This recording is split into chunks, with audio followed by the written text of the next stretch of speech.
चाल चक्र का बाप इससे पहले ना किसी ने सुनी, ना किसी ने देखी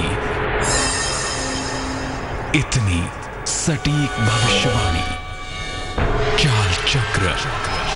नमस्कार, बहुत स्वागत है आपका। आप देख रहे हैं चाल चक्र और मैं हूं आपके साथ शैलेंद्र पांडे।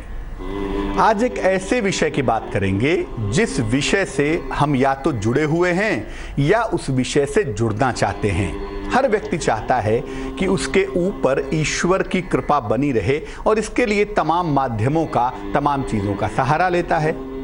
सबसे जो सटीक तरीका है, सबसे जो महत्वपूर्ण तरीका है, वो है ध्यान का। आज बात इसी ध्यान की करेंगे और ये समझेंगे कि ध्यान का विज्ञान क्या है साइंस ऑफ मेडिटेशन। आज बात करेंगे ध्यान के विज्ञान के बारे में। आपको बताएंगे कि ध्यान दरअसल होता क्या है, ईश्वर तक पहुंचने में ध्यान कैसे सहायता करता है। अलग अलग गुरुओं की बात करेंगे कि अलग अलग गुरुओं ने ध्यान को किस तरह से आप तक पहुंचाया है और अलग अलग गुरुओं के ध्यान की पद्धति की विशेषताएं क्या हैं। ध्यान करने में किन सावधानियों का ध्यान रखना चाहिए, ये भी आपको बताएंगे। इसके अलावा आपकी राशियों की सटीक भविष्यवाणी होगी और आप जान पाएंगे आज का शुभ पहर। तो बात ध्यान की होगी, बात ध्यान के विज्ञान की होगी, तमाम गुरुओं की बात होगी जिनके अलग अलग सिस्टम्स पर भी हम बात करेंगे। लेकिन सबसे पहले जानते हैं आज का पंचांग। आज दिनांक 18 जनवरी 2017, दिन बुधवार, तिथि माघ कृष्ण पक्ष की षष्ठी तिथि, नक्षत्र होगा आज का हस्त नक्षत्र। चंद्रमा आज कन्या राशि में संचरण करेंगे और चंद्रमा की ये पोजीशन बताने की कोशिश करेगी कि आज आपका दिन कैसा जाएगा। राहु काल का समय दोपहर के 12 बजे से 1:30 तक होगा। कोशिश करें इस समय में नया और शुभ कार्य न करें। दिशाशूल उत्तर दिशा होगी आज की तरफ, यानी उत्तर दिशा की तरफ यात्रा करने की मनाही है। लेकिन अगर यात्रा करना जरूरी है, मजबूरी है, तो जरा सा सौंफ खाकर और भगवान का स्मरण करके यात्रा करें, मुश्किल से बचे रहेंगे। सबसे पहले जानते हैं कि ध्यान होता क्या है। बहुत सारे लोग आपको सुनाई देंगे कहते हुए कि मैं ध्यान करता हूँ, मैं मेडिटेशन करता हूँ, या ध्यान में बड़ा समय लगता है, ध्यान में मन नहीं लगता। बहुत सारी समस्याएं ध्यान की लोग बताते हैं, बहुत सारे लोग ध्यान करते भी हैं। आखिर ध्यान होता क्या है, ध्यान का सिस्टम क्या है, ध्यान कहते किसको है और ध्यान करते किसका है, ये भी एक सवाल है कि ध्यान करते किसका है। क्योंकि ध्यान किसका करते हैं ये भी बड़ा महत्वपूर्ण है। ध्यान कैसे करते हैं ये तो इंपॉर्टेंट है ही, लेकिन ध्यान किसका करते हैं ये बड़ा महत्वपूर्ण सवाल है। सबसे पहले जानते हैं ध्यान होता क्या है। अपने मन को किसी बिंदु पर, किसी व्यक्ति पर या किसी वस्तु पर एकाग्र करना और उसमें लीन हो जाना, दोनों सवाल है। अपने मन को किसी बिंदु पर एकाग्र करें, किसी व्यक्ति पर एकाग्र करें, किसी वस्तु पर कंसंट्रेट करें और उसी वस्तु में, उसी बिंदु में, उसी व्यक्ति में लीन हो जाएं, ये अवस्था ध्यान की अवस्था कही जाती है। ईश्वर की उपासना का सर्वोच्च तरीका ध्यान ही है, क्योंकि ईश्वर किसी भौतिक संसाधन से प्राप्त नहीं होता। हम भौतिक संसाधन से प्राप्त करने की कोशिश करते हैं, वो शुरुआत है, वो अंत नहीं है। अंत तो ध्यान ही है भाई। इसीलिए ईश्वर की उपासना का जो सर्वोच्च तरीका है वो मेडिटेशन है, वो ध्यान है। वाह्य पूजा उपासना के जो हम प्रयोग करते हैं, अगरबत्ती जलाते हैं, घंटी जलाते हैं, मंत्र जप करते हैं, वो शुरुआती मामला है ना। जैसे कोई बच्चा है, प्राइमरी में पढ़ाई करेगा, सेकेंडरी में पढ़ाई करेगा, हायर सेकेंडरी में जाएगा, उसके बाद वो आगे ग्रेजुएशन करेगा, पीएचडी करेगा। वैसे ही शुरुआत में भले ही हम वाह्य पूजा करते हों, अगरबत्ती जलाते हों, धूप दीपक दिखाते हों, घंटी बजाते हों, मंत्र जपते हों, लेकिन अल्टीमेटली जहाँ पहुँचना होता है ना, जहाँ ये पढ़ाई कंप्लीट होती है, वो मामला होता है ध्यान का। मैं ये नहीं कहता कि वाह्य पूजा का प्रयोग सही नहीं है, वाह्य पूजा भी जरूरी है, क्योंकि शुरुआत तो आपको करनी ही है। जो वाह्य पूजा नहीं करेगा वो ध्यान भी नहीं कर पाएगा, ये याद रखिए। जो शुरुआत ही नहीं करेगा वो अंत कैसे पाएगा। इसीलिए वाह्य पूजा भी एक सीमा तक जरूरी है, लेकिन जो चीज अंतिम चीज है, जो चीज अल्टीमेट चीज है ना, वो ध्यान है। बिना ध्यान के ईश्वर की उपलब्धि एक स्वप्न ही है। अच्छा, एक बात और भी समझिए, केवल आंख बंद करना ध्यान नहीं है कि आपने आंखें बंद कर ली, राम जाने मन में क्या सोच रहे हैं, किसका ध्यान कर रहे हैं। कभी आंखों के सामने प्रेमिका का चित्र आता है, कभी बॉस का चेहरा आता है, ये ध्यान नहीं है। आंख बंद करना ध्यान नहीं होता। अगर ऐसा होता तो रात में हम सब सोते हैं, ध्यान ही तो होता, आंखें तो बंद कर लेते हैं ना। आंख बंद करना ध्यान नहीं होता। चक्रों पर ऊर्जा को संतुलित करना भी बहुत जरूरी होता है। आंखें बंद करने से ध्यान तो होता है एक समय के बाद, शुरू में तो नहीं होता, लेकिन आपके शरीर के जो चक्र हैं, 7 पॉइंट आपके शरीर में बताए गए, 7 चक्र आपके शरीर में बताए गए, उनमें अलग अलग एनर्जी का लेवल होता है। जब हम उन एनर्जी के लेवल को, जब हम उस ऊर्जा के लेवल को संतुलित कर देते हैं, तब एक्चुअली हम ध्यान तक पहुंच पाते हैं। ध्यान एक प्रक्रिया है जो कई चरणों के बाद हो पाती है। सीधे कोई व्यक्ति ध्यान नहीं करता, और अगर कोई व्यक्ति सीधे ध्यान करता है तो ध्यान उसका होता ही नहीं। सीधा ध्यान करना असंभव है। सबसे पहले ईश्वर प्रणिधान है, ईश्वर प्रणिधान के बाद चक्र शोधन है, अन्य चीजें हैं, यम नियम का पालन करना है, बहुत सारे प्रोसेस से होने के बाद तब जाकर मन एकाग्र होता है और तब जाकर ध्यान हो पाता है।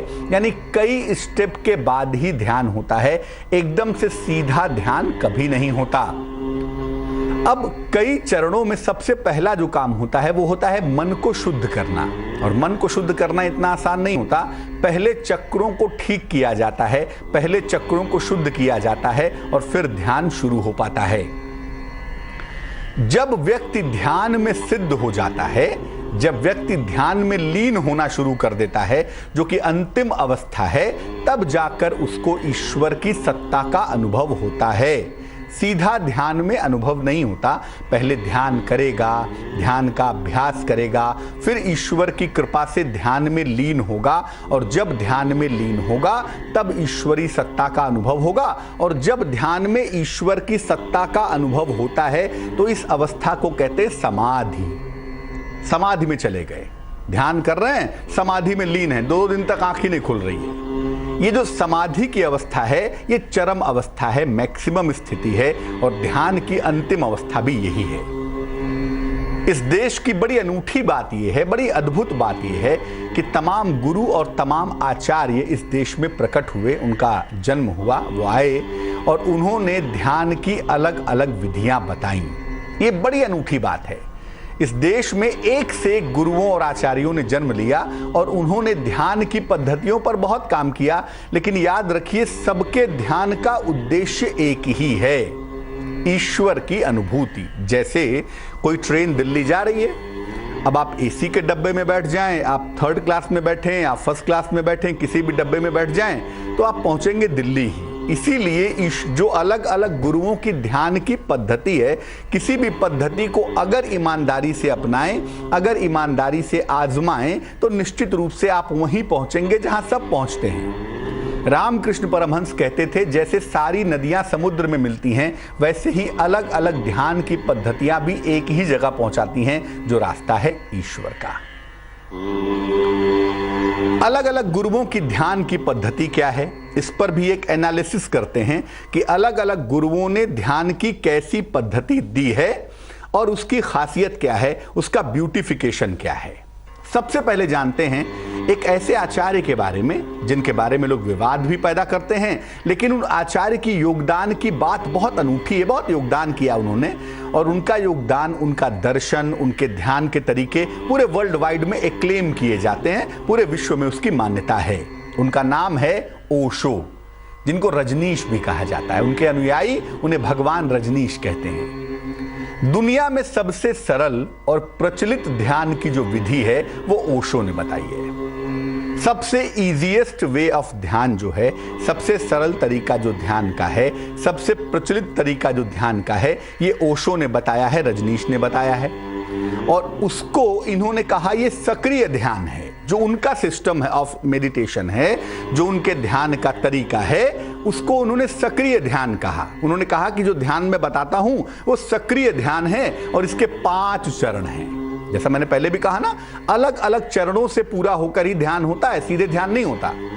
इसीलिए उन्होंने सक्रिय ध्यान को 5 चरणों में बांट दिया। अब उन्होंने ये भी कहा कि ये जो ध्यान है ये समूह में भी होता है, ज्वाइंट भी होता है और अकेले भी होता है।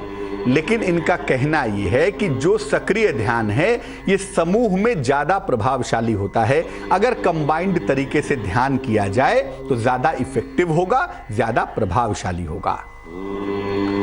ओशो ने ध्यान की अन्य विधियों के बारे में बताया है और ओशो ने ध्यान के तमाम तरीकों पर एक पुस्तक भी बताई है, जिस पुस्तक में उन्होंने ध्यान की विभिन्न सरल विधियों के बारे में उल्लेख किया है और आरंभ से लेकर आगे बढ़ने तक की उन्होंने कई सीढ़ियां बताई कि भैया ऐसे ऐसे ऐसे ऐसे स्टेप वाइज चलोगे तो एक दिन ध्यान का अनुभव होगा, एक दिन ध्यान की गहराई में डूबोगे, एक दिन ध्यान की गहराई में लीन हो जाओगे।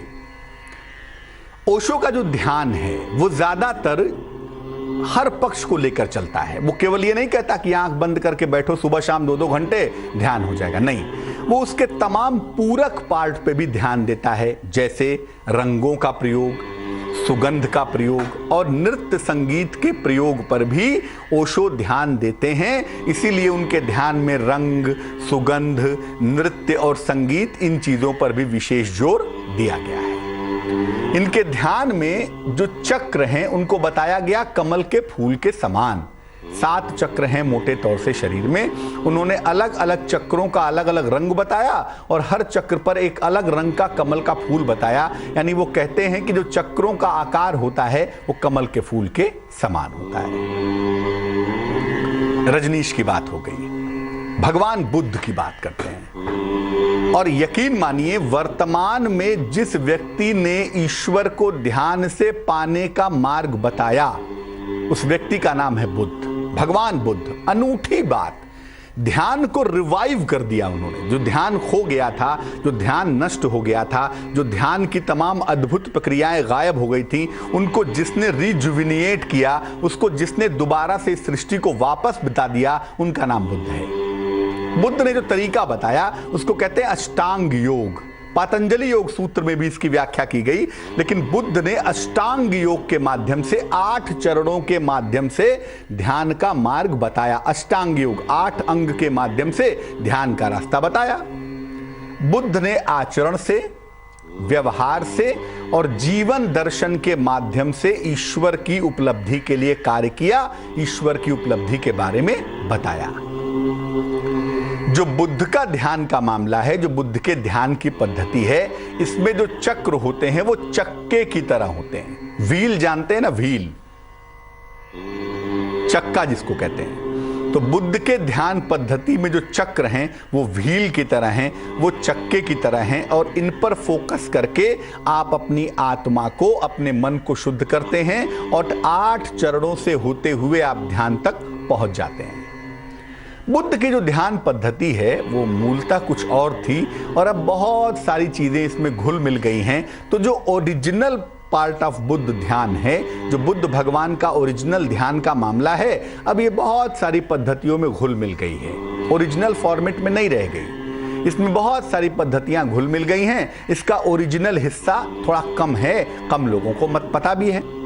लेकिन मूल रूप से अगर हम देखें तो जो लामाज हैं, जो लामा हैं, जो भगवान बुद्ध के मूलतः अनुयायी हैं, जो तिब्बत के इलाके में लामाज रहते हैं, उनको इसकी मूल परंपरा का पता है और वो आज भी बुद्ध भगवान की मूल परंपरा का ही अनुसरण करते हैं, मूल रूप से भगवान बुद्ध की परंपरा का पालन करते हैं।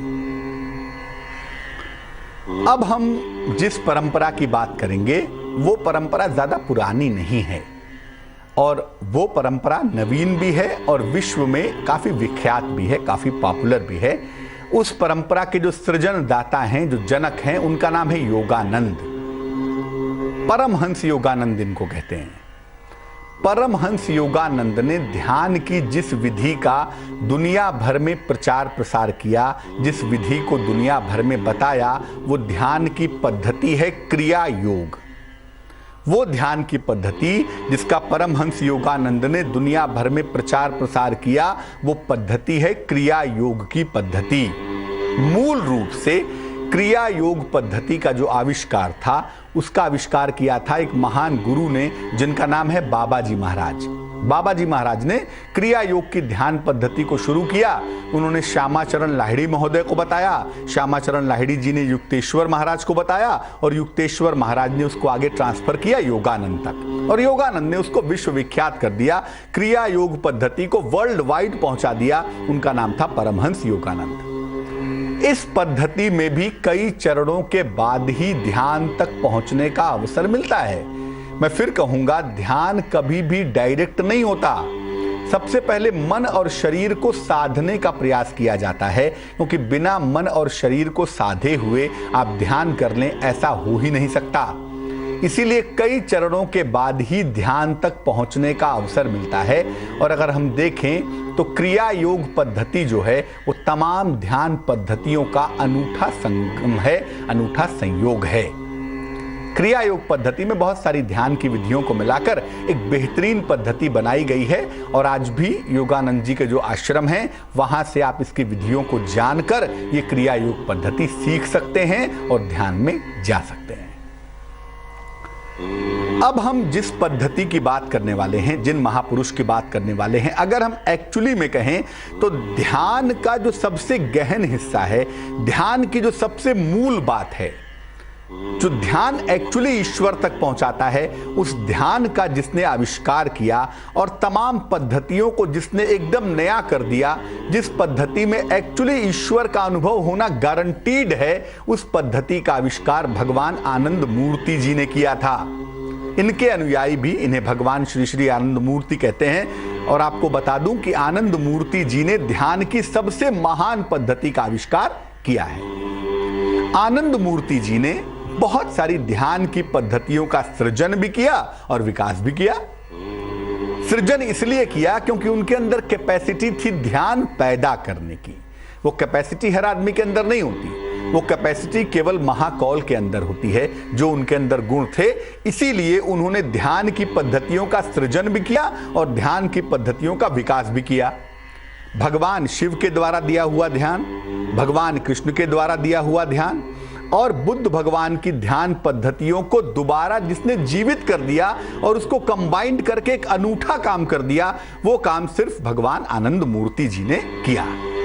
इन्होंने अलग अलग ध्यान की पद्धतियां दी जो अब तक कभी नहीं हुआ, जैसे सहज योग, विशेष योग, मधुर साधना, माइक्रोवाइटा की साधना, तमाम ध्यान की अद्भुत पद्धतियां दी। और इनमें से किसी भी एक ध्यान पद्धति पर अगर यकीनन अभ्यास किया जाए तो ईश्वर की अनुभूति होगी, इस बात की 100% गारंटी जरूर है। यहां पर चक्र कमल के पुष्प के समान रहते हैं और यम नियम के साथ इनका ध्यान करना आपको भौतिक और आध्यात्मिक उपलब्धि दोनों दे सकता है, लेकिन वही चरणों पर चलना होगा। अब बड़ा सवाल यह है कि ध्यान करने में क्या क्या सावधानियां रखनी चाहिए। आप पद्धति कोई भी आजमाएं, लेकिन ध्यान करने में क्या क्या सावधानियां रखनी चाहिए, ये बताएंगे आपको महत्वपूर्ण बात एक छोटे से ब्रेक के बाद।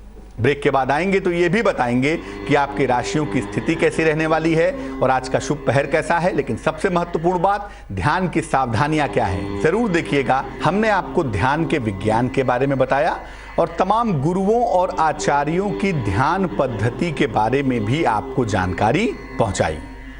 अब हम बात करने वाले हैं आपके राशियों के हाल की, आज के शुभ पहर की, और साथ ही साथ आपको बताएंगे ध्यान की सावधानियां क्या हैं। जब आप ध्यान करते हैं तो किन बातों का पालन करें, किन चीज़ों का ख्याल रखें। ये तमाम बातें होंगी, लेकिन फिलहाल राशियों का सवाल है। सबसे पहले वही सवाल हल करते हैं और जानते हैं कि मेष राशि के लोगों के लिए आज का दिन कैसा जाने वाला है। जो लोग मेष राशि के तकनीकी क्षेत्र में हैं उनके लिए लाभ का दिन है।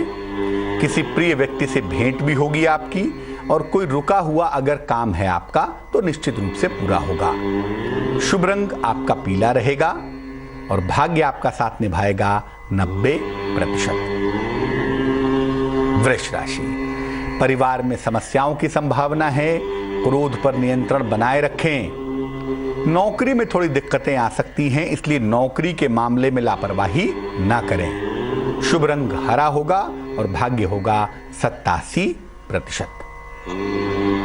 मिथुन राशि, परिवार का सहयोग बना रहेगा आपके साथ, जीवन साथी की उन्नति हो सकेगी, लंबी यात्रा के बेहतर योग भी बन पा रहे हैं। शुभ रंग धानी होगा और भाग्य होगा 72%। कर्क राशि, हो सकता है कोई चेंज ऑफ प्लेस करें, स्थान परिवर्तन करें, अपने संबंधों पर भी थोड़ा सा ध्यान बनाए रखें। कोई मनोकामना है अगर, निश्चित रूप से पूरी होगी। शुभ रंग सफेद होगा और भाग्य होगा 76%। सिंह राशि, आपके भाग्य में, आपके काम में इंप्रूवमेंट होगा, सुधार होगा। कार्य क्षेत्र में सफलता भी आपको प्राप्त होगी और धन की प्राप्ति भी आसानी से आप कर पाएंगे। शुभ रंग गुलाबी होगा, पिंक होगा और भाग्य होगा 63%। कन्या राशि, नई नौकरी का योग बन रहा है, हो सकता है कोई बदलाव आप देखें। प्रेम संबंधों में थोड़ी दिक्कत आ सकती है, उसका भी आपको ध्यान रखना होगा। वाहन का लाभ होता हुआ दिखाई दे रहा है। शुभ रंग फिरोजी होगा, टर्कवाइज होगा और भाग्य होगा 81%। तुला राशि, रोजगार के मामलों में आपको फायदा होगा, लाभ होगा, लेकिन संतान पक्ष को लेकर मन में तनाव रह सकता है, चिंताएं रह सकती हैं। देर शाम मान सम्मान भी मिलता हुआ आपको दिख रहा है। शुभ रंग क्रीम होगा और भाग्य होगा 69%। वृश्चिक राशि, सेहत का बहुत ख्याल रखें, सेहत के मामले में बिल्कुल भी लापरवाही ना करें। कहीं पर धन का निवेश भी ना करें, पैसे का इन्वेस्टमेंट भी ना करें तो अच्छा रहेगा। किसी अतिथि का आगमन होता हुआ भी आपके लिए दिखाई दे रहा है। शुभ रंग नारंगी है, ऑरेंज है और भाग्य है 78%। धनु राशि, हड्डियों की समस्या से आपको बचाव करना चाहिए। जीवन साथी का सपोर्ट मिलता हुआ भी आपको दिखाई दे रहा है और हो सकता है इस समय आध्यात्मिक कार्य में आपका मन लगे, आध्यात्मिक उन्नति भी हो आपकी। शुभ रंग लाल होगा, रेड होगा और भाग्य होगा 49%। मकर राशि, जो लोग मकर राशि के राजनीति में हैं उनको फायदा होगा, धन की प्राप्ति के योग बनेंगे, मान सम्मान भी मिलता हुआ दिखाई देगा। शुभ रंग आसमानी है और भाग्य है 58%। कुंभ राशि, विदेश यात्रा के सुंदर योग बन रहे हैं, लेकिन धन की हानि से बचें और जरा सा अपनी जबान पर काबू रखें। सब किया धरा उल्टा सीधा बोलकर आप खराब कर रहे हैं, ध्यान रखें। शुभ रंग नीला है और भाग्य है 66%। मीन राशि, सेहत आपकी ठीक रहने वाली है, मान सम्मान मिलता हुआ आपको दिख रहा है। किसी प्रियजन से मुलाकात होने की संभावना भी बनी हुई है। शुभ रंग सुनहरा होगा और भाग्य होगा 82%। अब हम ये जानते हैं कि जब आप ध्यान करते हैं तो ध्यान करने की सावधानियां क्या है, ध्यान करने में किन किन बातों का हमें ख्याल रखना होगा। देखिए, ध्यान एक ऐसी चीज है ना जिसके लिए सतत अभ्यास करना पड़ेगा। रेगुलर आपको उसकी प्रैक्टिस करनी होगी, रेगुलर आपको उसकी आदत डालनी होगी। और जब आप रेगुलरिटी रखेंगे, अपने गुरु के, अपने आचार्य के बताए गए सिस्टम का पालन करेंगे, तो ध्यान में असफल होने का सवाल ही पैदा नहीं होता। जब हम अपनी अकल लगाने लगते हैं तभी मामला बिगड़ जाता है, क्योंकि शास्त्र कहता है मंत्र मूलम गुरुर वाक्यम, गुरु का हर वाक्य ही, गुरु की हर बात ही मंत्र है। इसीलिए जिसका भी फॉलोअप आप कर रहे हैं, जिसकी भी शरण में हैं, उसकी हर बात को मंत्र समझकर पालन करेंगे, तब वो जो सिस्टम बताते हैं उसका आपको फायदा होगा। क्या सावधानियां रखेंगे? देखिए, बिना किसी आधार और उद्देश्य के ध्यान आप करते होंगे बहुत बार, लेकिन ऐसा अमूमन नहीं होता। ऑब्जेक्टिव के लिए ध्यान ना करें, उद्देश्य के लिए भी ध्यान ना करें। आपका उद्देश्य सिर्फ यही है कि आपको ईश्वर की उपलब्धि हो। आप इसलिए ध्यान मत करिए कि मेरे घर में मेड आ जाए, आप इसलिए ध्यान मत करिए कि मुझे रुपया मिल जाए। ध्यान ईश्वर का मामला है। अब किसी शहंशाह के दरबार में जाने के बाद आप कहें कि मुझे एक समय का भोजन नहीं मिला, तो वो उचित नहीं होगा ना। इसीलिए जिससे मांग रहे हैं उसको भी देख लें और अपने आप को भी देख लें। तो कोई लालच लेके, ऑब्जेक्टिव लेके ध्यान ना करें तो बढ़िया होगा। जिस व्यक्ति से आप ध्यान सीख रहे हैं, पहले ये तो जान लीजिए कि उस व्यक्ति को खुद कितना ध्यान होता है, खुद उसकी कैपेबिलिटी क्या है, उसको ईश्वर का पता नहीं और वो आपको ईश्वर तक पहुंचा दे, ऐसा हो ही नहीं सकता। ध्यान सीखने के पहले जिस व्यक्ति से ध्यान सीख रहे हैं उसका जीवन क्या है, उसका सामाजिक दर्शन क्या है, उसकी फिलॉसफी क्या है और उसके ध्यान के तरीके क्या हैं, इनको अच्छी तरह से जानने के बाद ही आप उस व्यक्ति का फॉलो अप करिए और ध्यान सीखिए। आकर्षण के लिए कि सब लोग आंख बंद करके ध्यान धूप में करते हैं, मैं भी आकर्षण के लिए करूं, अट्रैक्शन के लिए करूं, इसके लिए ध्यान मत करिए। ध्यान आकर्षण के लिए नहीं होता, ध्यान मुक्ति के लिए होता है और ये आपको खुद से सीखना होगा। एक रास्ते पर ही चलें, बार बार तरीकों में बदलाव ना करें कि आज इस गुरु का ध्यान आजमा रहे हैं, आज उस गुरु का ध्यान आजमा रहे हैं। अगर डिब्बे बदलते रहेंगे तो ट्रेन छूट जाएगी, ईश्वर तक नहीं पहुंचेंगे। और याद रखिए, केवल आंख बंद करना ध्यान नहीं होता। ध्यान एक प्रक्रिया है, एक चरण है। धीरे धीरे अभ्यास करने से एक दिन ऐसा आता है कि ध्यान खुद ब खुद घट जाता है, ध्यान खुद ब खुद हो जाता है। लेकिन उसके लिए निरंतर आपको अभ्यास करना पड़ेगा। आपको अपने गुरु, अपने आचार्य के बताए गए रास्ते पे निरंतर चलना होगा, उनके सिस्टम का पालन करना होगा। और जब आप निरंतर अभ्यास करते रहेंगे, एक दिन आप समाधि में स्वयं पहुंच जाएंगे। आपको पता भी नहीं चलेगा कि कैसे ध्यान हो गया और कैसे आपको ईश्वर का अनुभव हो गया। एक दर्शक जुड़ रही है हमारे साथ, शीला जी हैं महाराष्ट्र से, उनसे बात करते हैं। शीला जी बताइए। हाँ, प्रणाम गुरुजी। नमस्कार। हाँ, मेरे लड़की के बारे में पूछने का है। मेरे लड़के का नाम आकाश है। डेट ऑफ बर्थ क्या है? 4 मई 95। समय बताइए। 10:05 सुबह। और कहाँ पे जन्म हुआ है? सांगली में। सांगली महाराष्ट्र। हाँ, महाराष्ट्र। क्या जानना चाहती हैं? उसकी नौकरी, उसकी शादी के बारे में, और उसको नौकरी अच्छी मिलेगी, सरकारी मिलेगी या ऐसे कौन सी मिलेगी, इसके बारे में। अभी आपका बेटा क्या कर रहा है? अभी फाइनेंस कंपनी में काम करने के लिए जाता है। देखो, आपकी बेटी की जो कुंडली बनती है ना, एक तो ये जाने रहो आप कि जो कॉमर्स का फील्ड है, बैंकिंग का फील्ड है, बिजनेस का फील्ड है, उसका सबसे जो महत्वपूर्ण ग्रह होता है उसको हम कहते हैं मरकरी, बुध कहते हैं उसको। बुध नामक जो ग्रह है इस कुंडली में, वो बहुत मजबूत नहीं दिखाई देता। इसीलिए जो झुकाव होना चाहिए, जो कमिटमेंट होना चाहिए अपने काम के प्रति, अपने कारोबार के प्रति, अपने व्यवसाय के प्रति, वो बहुत मजबूत नहीं दिखाई दे रहा है यहाँ पे। इसीलिए करियर की जो रफ्तार है वो थोड़ी धीमी है, डेवलपमेंट थोड़ा कमजोर है। और जहां तक गवर्नमेंट जॉब का सवाल है, राजकीय सेवा का सवाल है, वो हिस्सा भी बड़ा कमजोर दिखाई देता है। क्योंकि गवर्नमेंट जॉब के लिए पढ़ाई करनी पड़ेगी, गवर्नमेंट जॉब के लिए थोड़ा परिश्रम करना पड़ेगा, और परिश्रम का जो पार्ट है वो कमजोर है। शनि लीड कर रहा है, यानी आलस से बहुत है। हिप्नोटिक एंजाइम काफी फॉर्म हो रहा है ना, आलस से बहुत है, काम उतना ही करेंगे जितनी जरूरत है। अब ऐसी दशा में जिस फील्ड में है उसी में बने रहें। एक तो एक क्षेत्र इनके लिए ठीक है, लेकिन जो सफलता इनको मिलेगी उसमें कम से कम 2 वर्षों का वक्त है। अभी 2018 के आखिरी में कहीं जाकर इस कुंडली में थोड़ा सा इंप्रूवमेंट होता हुआ दिखाई दे रहा है, तब तक हम इंतजार करेंगे। और देखो, जहां तक विवाह का सवाल है, 21 वर्ष की इनकी कुल उम्र होती हुई दिखाई दे रही है। विवाह कम से कम 25-26 के आसपास होता हुआ दिखता है, और ये विवाह इनकी अपनी इच्छा से किसी जानी पहचानी लड़की से होने की संभावना बनती है। कुंडली जो है ना, जो लीड कर रहा है मामला, मिथुन लग्न है, मिथुन राशि है। जैसा मैंने पहले भी कहा कि बुध कमजोर है। अब इस कुंडली को बैलेंस करने के लिए हमें उस ग्रह को मजबूत करना होगा जो ग्रह बुध की ताकत को भी मजबूत करे और शनि की निगेटिविटी को भी कम करे, चैतन्यता बढ़ा दे, अलर्टनेस बढ़ा दे, मेहनत बढ़ा दे और जीवन में सफलता बढ़ा दे।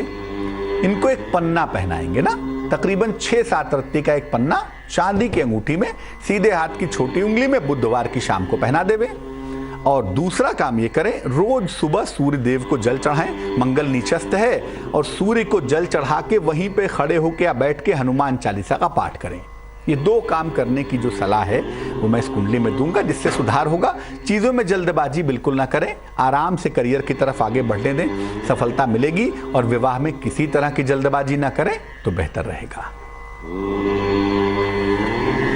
नीना जुड़ रही है हमारे साथ मुंबई से, उनसे बात करते हैं। नीना बताइए। हाँ जी, मेरी लड़की का नाम हिरल है। उसका बर्थडे डेट है 6/5/87। 6/5/87। समय बताइए। 5:32 सुबह या शाम? शाम शाम। कहाँ पे जन्म हुआ है? बॉम्बे में अंधेरी। अंधेरी। पूछिए सवाल क्या है? उसकी शादी कब होगी वही पूछना था सिर्फ। अभी आपकी बेटी कुछ करती है? नहीं, घर में घरेलू काम करती है सब। शिक्षा की स्थिति कैसी रही है आपकी बेटी की? क्या शिक्षा कम है उसको शिक्षा बहुत। कुंडली आपकी बेटी की तुला लग्न की बनती है, राशि कर्क है। जो विवाह का सबसे महत्वपूर्ण ग्रह है मंगल, वो कुंडली के 8वें खाने में बैठा है, शनि से एस्पेक्टेड भी है। अब जो शनि मंगल का प्रभाव है ना, वो विवाह में बेवजह का डिले कर देता है, विलंब कर देता है। 29 साल की उनकी उम्र हुई है और अभी ज्योतिष के हिसाब से विवाह का वक्त आ चुका है, क्योंकि विलंब जितना होना था वो हो चुका है। जुलाई के बाद जब बरसात का समय शुरू होगा, जुलाई के बाद इनके विवाह होने के योग बन रहे हैं। ऐसा लगता है कि इस साल के आखिरी तक इनकी शादी हो जाएगी। सर्दियों के समय में हेमंत ऋतु में जब बृहस्पति डोमिनेट करता है, उस समय में विवाह होने का समय बनता है। इस वर्ष के अंत में इनकी शादी होने की संभावना बनती है। लेकिन मंगल शनि को काउंटर करना बहुत जरूरी है और इसके लिए इनको एक मोती पहनाएंगे, वजन में 12-14 रत्ती, चांदी की अंगूठी में, सीधे हाथ की छोटी उंगली में। सोमवार की रात को एक मोती इन्हें पहनाएं ताकि विवाह जल्दी हो और वैवाहिक जीवन सुखमय हो सके।